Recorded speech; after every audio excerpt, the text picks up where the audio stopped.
বন্ধুরা, আজকে হচ্ছে লতি রান্না করব। লতিগুলোকে সুন্দর করে যে কেটে নিয়েছি। এখন এটাকে ভালো করে একটু জলে ধুয়ে নেব। তারপরে হচ্ছে এখানে গরম জল বসিয়ে দিয়েছি। এই গরম জলের মধ্যে লতিগুলো দিয়ে দেব। এটাকে একটু ভাপিয়ে নেব। তারপরে কিভাবে করব বন্ধুরা সেটা আমি দেখাবো।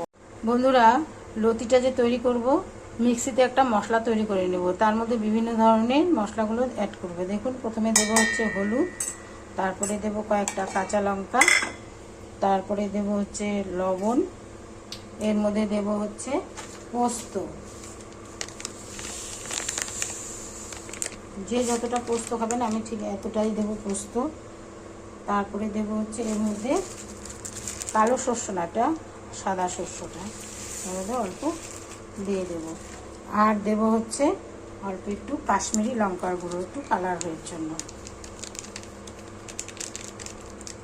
এটা মিক্সিটাতে পেস্ট করে নেব। দেখুন বন্ধুরা, পেস্টটা কি সুন্দর হয়ে গেল। এটা কিন্তু একটু লবণ দিলে পরে ভালো হয়, বুঝেছেন? এই যে এটার মধ্যে যে পোস্ত আছে, শস্য আছে, একটু লবণ দিয়ে দিলে মিক্সিতে ব্লেন্ড করা যায় ভালো। একদম পুরো মিহি হবে, দানা দানা থাকবে না কিন্তু, ঠিক আছে? দেখুন, লতিটা কিন্তু সেদ্ধ হয়ে গেছে। এটা আমি জল ঝরিয়ে নেব। এই যে লতির জলটা ঝরিয়ে নিলাম। বন্ধুরা, লতিটা যে করবো, এই যে সরষের তেল দিয়ে দিয়েছি, কয়েকটা শুকনো লঙ্কা, আর দেবো একটু পাঁচফোড়ন। আপনারা যদি কালো জিরা খান তাহলে কালো জিরা ফোড়নও কিন্তু দিতে পারেন। ফোড়নটা হয়ে এসছে, এখন লতিগুলো দিয়ে দেবো। এটাকে একটু হালকা ফ্রাই করে নেবো, তারপরে মশলাটা দেবো। এখন মশলাটা ঢেলে দেবো। এখন এর মধ্যে একটু মিষ্টি দিয়ে দেবো।